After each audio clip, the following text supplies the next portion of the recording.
J'éprouve une très grande joie d'être avec vous aujourd'hui. C'est difficile de l'exprimer avec des mots. Je voudrais vous remercier pour votre hospitalité, remercier pour toutes les marques d'amour fraternel. Et je vais tout de suite donc lire le texte qui m'a été proposé pour ce matin. Un texte qui va nous permettre de parler en quelque sorte de l'œuvre missionnaire, mais beaucoup plus que ça, de l'œuvre de Dieu dans son ensemble. Un texte très court, donc la 3e épître de Jean. C'est un livre très court, une courte épître, et je vais lire seulement les premiers versets. Je vous propose donc la 3e épître de Jean. Il y a un seul chapitre, donc à partir du verset 1, où Jean, l'apôtre qui est très âgé, écrit ces mots « L'Ancien, à Gaius le bien-aimé que j'aime dans la vérité. Bien-aimé, je souhaite qu'à tous égards tu prospères et que tu sois en bonne santé, comme ton âme prospère. Car je me suis fort réjoui quand des frères sont venus et ont rendu témoignage à ta vérité, comme toi tu marches dans la vérité. Je n'ai pas de plus grande joie que ceci, c'est que j'entende dire que mes enfants marchent dans la vérité. » C'est sur ce verset en particulier que nous allons parler ce matin. Je n'ai pas de plus grande joie que ceci, c'est que j'entende dire que mes enfants marchent dans la vérité. Je vous propose quelques textes complémentaires qui permettent de jeter de la lumière. Vous savez, la parole répond à la parole, et qui nous permettent de comprendre ce que peut-être le Seigneur veut nous dire. Je vous propose d'abord dans l'Ancien Testament, dans le livre du prophète Ésaïe, au chapitre 66, à partir du verset 7, où le prophète reçoit cette parole de Dieu. Donc c'est Dieu qui parle et qui dit « Avant qu'elle ait été en travail, elle a enfanté. Avant que les douleurs lui soient venues, elle a donné le jour à un enfant mâle. Qui a entendu une chose pareille? Qui a vu de telles choses? Fera-t-on qu'un pays enfante en un seul jour? Une nation naîtra-t-elle en une fois? Car aussitôt que Sion a été en travail, elle a enfanté ses fils. Amènerai-je jusqu'au moment de l'enfantement et que je ne fasse point enfanter, dit l'Éternel? Moi qui fais enfanter, je fermerai-je la matrice, dit ton Dieu. » Dans le Nouveau Testament, des paroles de l'apôtre Paul, à 2 endroits. Premièrement, dans la première épître aux Corinthiens. La première épître aux Corinthiens au chapitre 4. À partir du verset 14. C'est un contexte de difficulté dans l'église à Corinthe. Et Paul dit « Ce n'est pas pour vous faire honte que j'écris ces choses, mais je vous avertis comme mes enfants bien-aimés. Car quand vous auriez 10 000 maîtres dans le Christ, vous n'avez cependant pas beaucoup de pères, car moi, je vous ai engendré dans le Christ Jésus par l'Évangile. Je vous supplie donc d'être mes imitateurs. C'est pourquoi je vous ai envoyé Timothée, qui est mon enfant bien-aimé et qui est fidèle dans le Seigneur. Il vous fera souvenir de mes voies en Christ, selon ce que j'enseigne partout dans toutes les églises. » Dans l'épître aux Galates, un passage très court, Galates chapitre 4. De nouveau un contexte certainement très difficile dans les églises de la Galatie. Et Paul écrit, Galates chapitre 4, verset 19. Il dit « Mes enfants, pour l'enfantement desquels je travaille de nouveau jusqu'à ce que Christ ait été formé en vous. Oui, je voudrais être maintenant auprès de vous et changer de langage, car je suis en perplexité à votre sujet. » Je suis dans l'angoisse, je suis dans la crainte à votre sujet. Donc, l'apôtre Jean, cet homme qui était probablement très âgé, certains pensent qu'il avait peut-être jusqu'à 90 ans quand il a écrit ces dernières courtes lettres. Il avait peut-être 15 ans quand il était disciple de Jésus. Donc vous imaginez toutes ces années. Et donc c'est les derniers mots d'un homme âgé, avec le poids de toute cette expérience. Et vous savez, une personne âgée qui oublie, oui, parce que quand on vieillit, on oublie, mais qui se souvient de ce qui est le plus important. Et alors Jean, c'est l'apôtre de l'amour. Hein. Aimez-vous les uns les autres, c'est ce qu'il a le plus marqué du ministère de son Sauveur. Et c'est aussi, on en parle un petit peu moins, l'apôtre de la joie. Il parle de la joie et il dit « Je n'ai pas de plus grande joie que d'entendre cela, que mes enfants marchent dans la vérité, qui marchent dans la vérité, c'est-à-dire qui marchent dans la vérité, c'est-à-dire en celui, dans la dépendance de celui qui est le chemin, la vérité et la vie, le Seigneur Jésus-Christ. » Et il dit, je n'ai pas de plus grande joie. Et Jean était marqué par la joie. Hein? Il se souvenait des paroles de Jésus, c'est lui seul qui rapporte ces paroles de Jésus, Jésus qui dit, donc en Jean chapitre 15, « Je vous écris ces choses afin que ma joie soit en vous, dit le Seigneur Jésus-Christ, et que votre joie soit parfaite. » C'est particulier, que ma joie soit en vous et que votre joie soit parfaite. Il se souvenait aussi des paroles de Jean-Baptiste. Donc Jean-Baptiste, c'était le prophète qui était envoyé dans le monde pour préparer la venue de Jésus-Christ, qui dit je ne suis pas l'époux, c'est-à-dire je ne suis pas le Messie. Celui qui a l'épouse, c'est l'époux, mais j'entends la voix de l'époux, c'est-à-dire j'entends la voix du Messie, j'entends la voix de celui qui est l'agneau qui ôte le péché du monde, et cette joie qui est la mienne est parfaite. Donc il y a une joie parfaite. Alors une joie parfaite, il faut qu'on comprenne, mais qu'est-ce que c'est une joie parfaite ? Ce n'est pas quelque chose qui vient des hommes. Ce n'est pas quelque chose qui vient des choses de ce monde, de cette terre. Si on parle d'une joie parfaite, c'est la joie qu'accorde le Saint-Esprit en Jésus-Christ. C'est une joie qui, pour son origine, c'est une joie céleste. C'est une joie que Dieu donne et qui est au-dessus de toute autre joie. Ce n'est pas quelque chose qu'on peut provoquer. On peut essayer de se réjouir.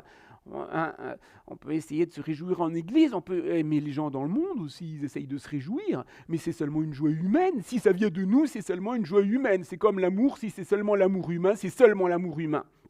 On connaît ses limites et souvent, hélas, l'amour humain et même la joie humaine mènent à la catastrophe. Donc c'est la joie qui vient de Dieu par le Saint-Esprit. L'origine de cette joie est céleste.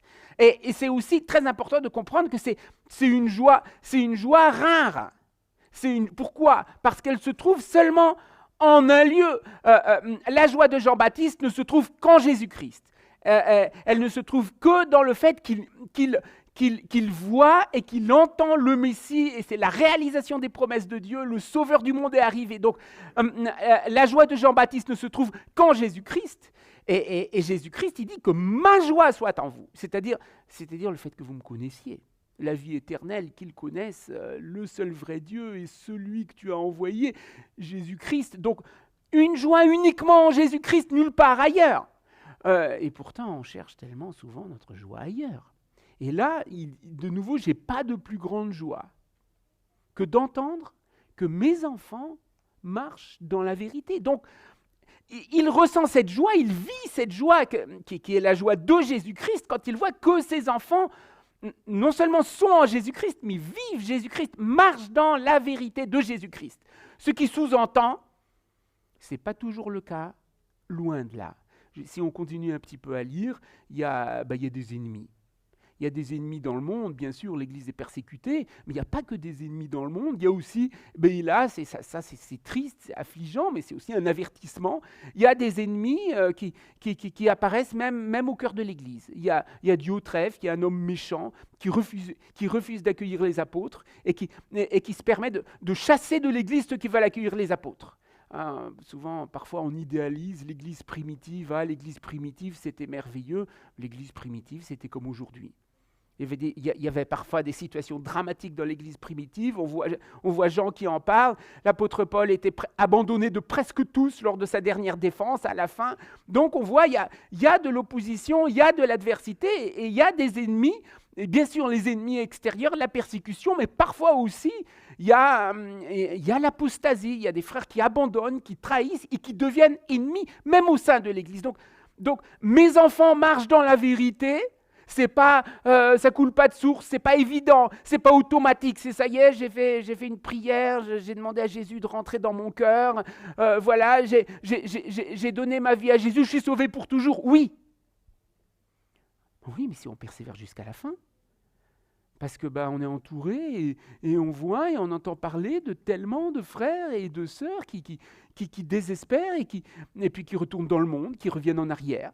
Donc il y a quand même, il y a vraiment, il y a un avertissement. Cette joie qui est là, c'est si mes enfants marchent dans la vérité. Et c'est pas évident. Quand Paul il écrit aux Corinthiens, en fait, les Corinthiens, ils voulaient avoir plein de pasteurs. C'est un peu la mode d'aujourd'hui, vous savez, maintenant avec Internet, on peut... Pas besoin d'aller à la réunion. Pourquoi aller à l'église, perdre son temps le dimanche matin? Tu peux rester dans ton lit et puis tu peux écouter n'importe quoi sur Internet. Tu peux écouter tout ce que tu veux. Vous avez 10 000 précepteurs en Christ, 10 000 pasteurs. Ouais, sauf que vous n'avez pas beaucoup de pères. C'est moi qui vous ai enfanté selon l'évangile, on va en parler dans quelques secondes. Donc en fait, voilà, les Corinthiens, ils voulaient piquer un petit peu ici, piquer un petit peu là, moi je suis de Paul, moi je suis d'Apollos, moi je suis ceci, moi je suis cela, moi je suis cela. Et puis ils étaient dans un ferment de méchanceté et de révolte qui pouvait avoir des conséquences, mais dramatiques. Il y avait l'immoralité dans l'Église. Et aux Galates, les Galates, ils voulaient pratiquer la loi. Ils voulaient retourner à la loi, ils voulaient retourner à des rites, ils voulaient retourner à des traditions, ils voulaient se faire circoncire. Et il dit, mais je veux vous enfanter comme un père spirituel, mais j'éprouve les douleurs de l'enfantement, c'est-à-dire comme une femme qui accouche. C'est-à-dire c'est un combat terrible. Donc la joie d'entendre que les enfants marchent dans la vérité, c'est la plus grande joie, mais...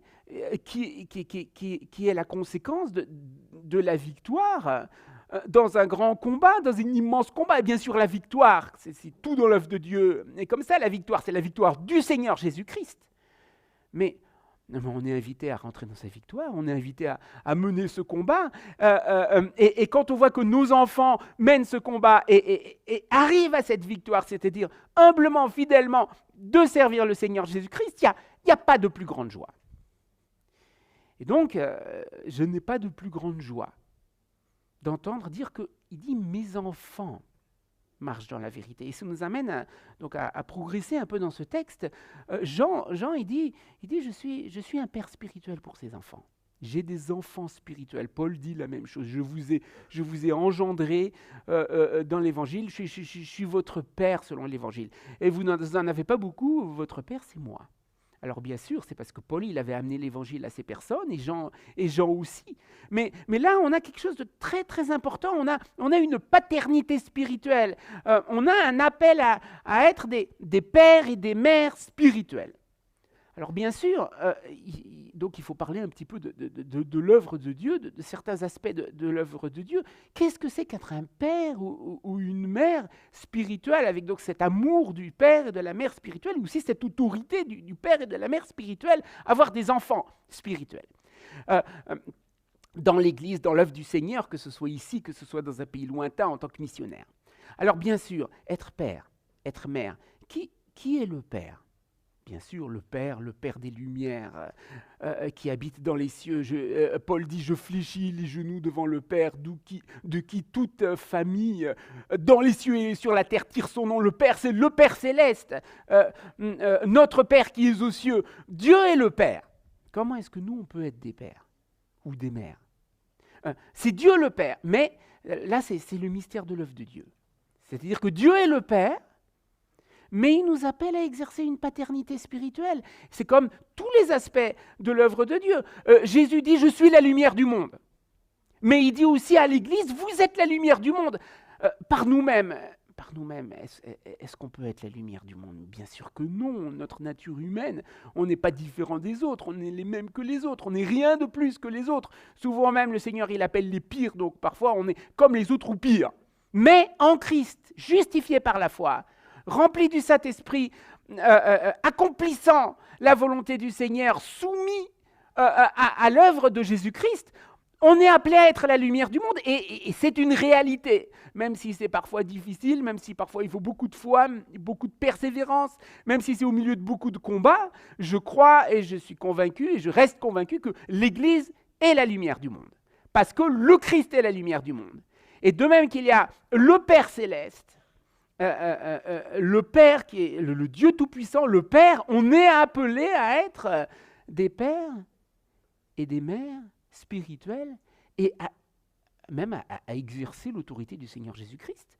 Le Seigneur Jésus-Christ qui dit « Tout pouvoir m'a été donné dans les cieux et sur la terre, allez, faites des disciples », et qui dit à Pierre, hein, je te donne les clés du royaume de Dieu. Ce que tu lieras sur la terre sera lié dans les cieux, ce que tu délieras sur la terre sera délié dans les cieux. Alors bien sûr, c'est pas les bêtises de la tradition catholique où ils imaginent que Pierre il est à la porte du paradis et qu'il tient les clés et qu'il ouvre et qu'il ferme n'importe quoi. Ça, c'est des inepties. C'est pas de ça qu'on parle. C'est cette autorité qui est donnée à l'Église et cet amour d'être des vrais parents spirituels. Mais comment ? Parce que le problème de l'autorité, le problème de la paternité, être père, donc être père, c'est exercer l'autorité du père. Comment c'est possible ? Le problème, c'est qu'on ne peut exercer aucune autorité si on n'est pas soumis à l'autorité. Hein ? On ne peut pas être père si d'abord on ne veut pas être fils, on veut pas accepter l'esprit d'adoption et être comme fils. Et je vais parler de Jésus-Christ dans quelques secondes, mais je voudrais d'abord donner quelques exemples pratiques. Donc, puisqu'on parle de père, de paternité, on parle de la famille. Hein, les parents. Mais les parents, on veut que nos enfants ils soient obéissants. Est-ce que les enfants sont obéissants à leurs parents ? Est-ce que les enfants vous obéissez à vos parents ? Oui, ils obéissent. Pas toujours. En tout cas, moi, j'obéissais pas toujours à mes parents. Hein. Alors là, loin de là. Et puis, parfois, les enfants, ils désobéissent. Parfois, les enfants sont insupportables. Il y a des enfants qui sont incontrôlables. Hein. C'est tout, c'est une réalité. Et les parents, parfois, il y a des parents qui sont désespérés par le comportement de leurs enfants, y compris dans l'Église. Hein. Alors, bien sûr, il y a l'image évangélique des gentils enfants, obéissants, bien peignés, qui vont au culte, avec la chemise blanche et les parents, la famille chrétienne heureuse. Mais à la maison, ça peut être la catastrophe. Et les parents qui veulent exercer une autorité sur les enfants face aux 1000 défis, aux dangers de ce monde, à l'influence des copains, à l'influence d'Internet, je ne sais pas tout. Comment exercer une autorité ? Le problème, c'est que si en nous-mêmes, en tant que parents, il y a une soumission, on n'est pas vraiment soumis à l'autorité du Seigneur. On n'obéit pas vraiment. On obéit, mais bon, on obéit un petit peu comme on veut, on obéit un peu quand on veut, on obéit quand ça nous plaît. Hein. Vous savez, les enfants qui obéissent quand ça leur plaît. Mais s'ils ne veulent pas manger, ils ne mangent pas, ils renversent la gamelle. Quoi. S'ils ne veulent pas faire les devoirs, alors les pousser à faire les devoirs. Mais nous, on est pareil. Dans l'Église, on est appelé à servir. Il y a un appel au ministère, il y a un appel à être des hommes et des femmes de Dieu, à servir, à se consacrer, à vivre. Mais on n'est pas vraiment consacré. Comment on peut demander et attendre de nos enfants l'obéissance si on n'est nous-mêmes pas, en tant que parents, consacrés et obéissants ? C'est quasiment impossible. Si en nous il y a cette indépendance, ce désir de faire finalement un peu que ce qu'on veut, de picorer ici et là les biens que l'Église nous donne, mais si on ne s'est pas vraiment consacré au fond, on peut toujours espérer que nos enfants se consacrent ou tout simplement qu'ils nous obéissent. En fait, au lieu de respirer la crainte de l'Éternel, on respire une attitude d'insoumission. Et on ne peut pas demander à nos enfants d'être soumis. Ou bien, par exemple, ce verset qui dit, alors ce n'est pas un verset très populaire, effectivement, « Femmes, soyez soumises à vos maris ». Je voudrais juste ouvrir une petite parenthèse, parce que c'est vrai que ce n'est pas un verset très populaire, « Femmes, soyez soumises à vos maris ». Alors dire ça dans la société d'aujourd'hui, vas-y, c'est la catastrophe. Quoi. Et pourtant, c'est écrit, et je pense que les maris sont contents si leurs femmes leur sont soumises. Bon, mais qu'est-ce qui est demandé au mari ? Infiniment plus difficile, infiniment plus... Ce qui est demandé au mari est, je dirais, impossible. Marie, aimez vos femmes comme Christ a aimé l'Église et s'est livré lui-même pour elle. Donc, le mari qui voudrait que sa femme lui soit soumise, le Seigneur lui demande à lui quelque chose qu'il est incapable de faire, quelque chose que moi je suis incapable de faire, que les hommes sont incapables de faire et pourtant qui est demandé. Donc, qui exige une attitude d'entière dépendance. une attitude d'entière soumission, une attitude, une humiliation, une réelle humiliation. Parce que est-on capable de vraiment aimer si vraiment, bon, je ne parle pas d'être amoureux, je parle pas de certaines émotions, je ne parle pas de certains bons moments, de certains moments vécus que le Seigneur accorde la joie dans le cœur. Mais véritablement aimer fidèlement, aimer avec patience, aimer avec don de soi, aimer en toutes circonstances, comme Christ aime l'Église. Surtout quand on voit l'Église de quoi elle est capable, parfois, c'est impossible. Donc les hommes qui sont appelés à exercer cette autorité dans leur propre foyer, cette autorité nous est demandée dans notre propre foyer, mais on est incapable de l'exercer, ni envers nos enfants, ni envers notre épouse. Et donc, la seule chose qu'on peut, c'est dans l'obéissance, dans la soumission, de porter notre regard vers celui qui possède cette autorité, c'est-à-dire le Père, c'est-à-dire le Fils, c'est-à-dire notre Dieu, le Seigneur Jésus-Christ. Et le Seigneur Jésus-Christ, regardez l'exemple du Seigneur Jésus-Christ. Un Dieu en trois personnes. Donc Dieu le Père, mais qui en Jésus-Christ devient Fils. Vous avez Dieu le Père qui est donc le Dieu tout-puissant, le Dieu créateur, le Dieu qui a créé toutes choses. Le Dieu qui est aussi un feu dévorant, le Dieu terrible, qui apparaît à la montagne du Sinaï, qui fait trembler la montagne. Le Dieu qui punit les méchants, qui envoie le déluge, qui fait se refermer les eaux de la mer Rouge sur les chars du Pharaon, ce Dieu tout-puissant. Si quelqu'un rentre avec du feu étranger dans la présence de Dieu, il meurt. On voit ça dans l'Ancien Testament. Et ce Dieu tout-puissant, il accepte de devenir fils. Il renonce à sa force, il renonce à ses privilèges, à tous ses privilèges.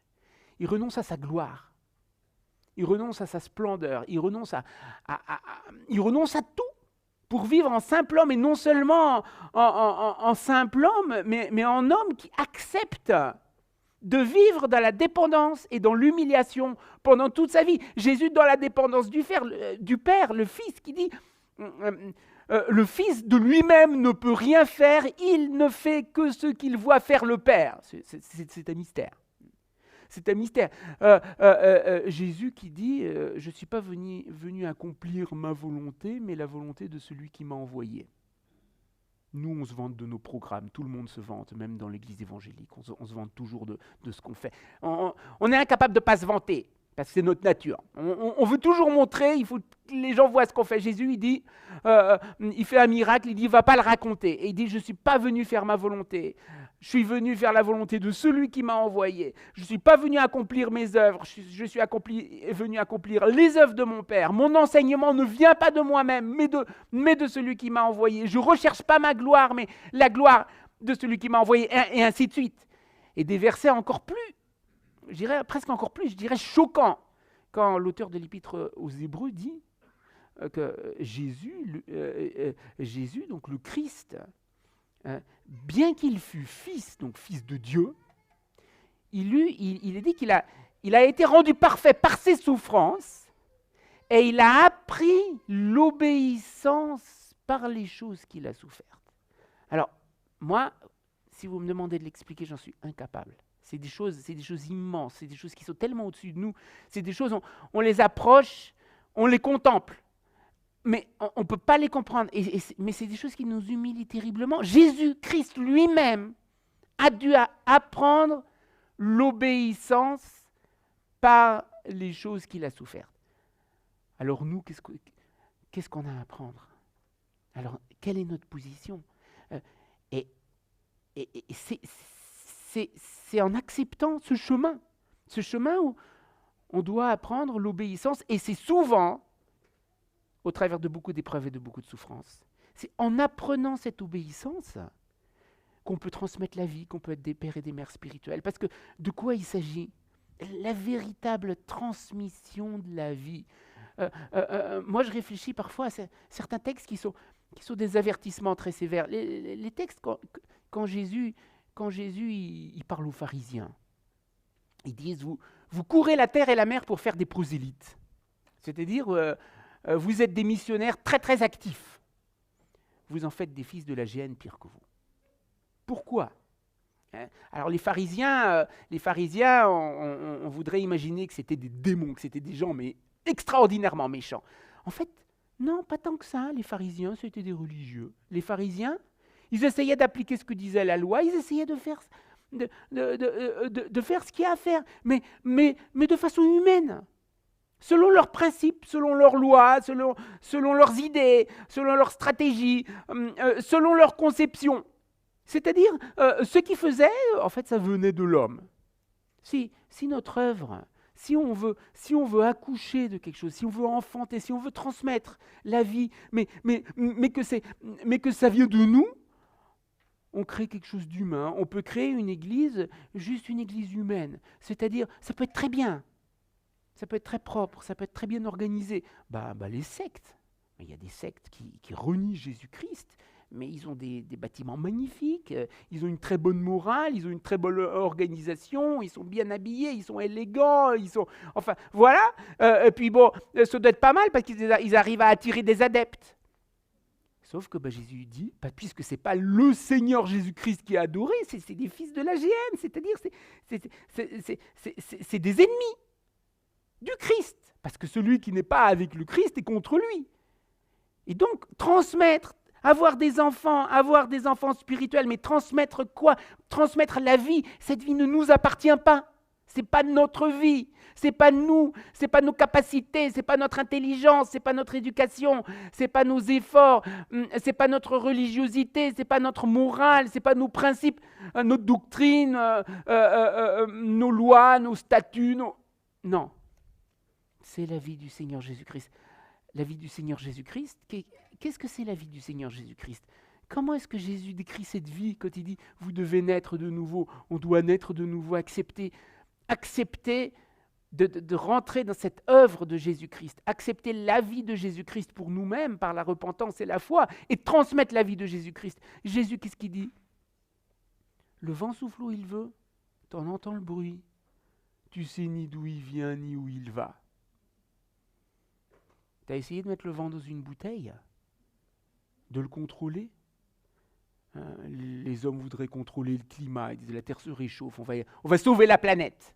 On ne contrôle rien, on est incapable l'homme est dans une condition misérable, mais il y a cette vie, impérissable, parce que Jésus, le Fils de Dieu, il est mort, il est ressuscité, il a été élevé dans la gloire, il a pénétré dans le sanctuaire céleste en offrant son propre sang en sacrifice, il est à la droite du Père, il intercède pour nous, et Paul dit, si Dieu est pour nous, qui sera contre nous? Et donc il y a la puissance de cette vie impérissable, la vie du Seigneur Jésus-Christ qui nous est confiée. Avec cet appel à être des pères et des mères spirituels. Ce qui peut vouloir dire partir au loin, ce qui peut vouloir dire servir là où on est. Mais être des pères et des mères spirituels, c'est d'abord accepter d'être des petits-enfants. C'est-à-dire d'accepter de renoncer à tout pour suivre le Seigneur Jésus-Christ, renoncer à tout pour vivre de la vie du Seigneur Jésus-Christ. Et puis, je crois que le Seigneur va nous l'accorder, je crois que le Seigneur nous l'accorde, d'avoir cette joie, de voir que nous avons des enfants et que ces enfants marchent dans la vérité. Que le Seigneur vous bénisse.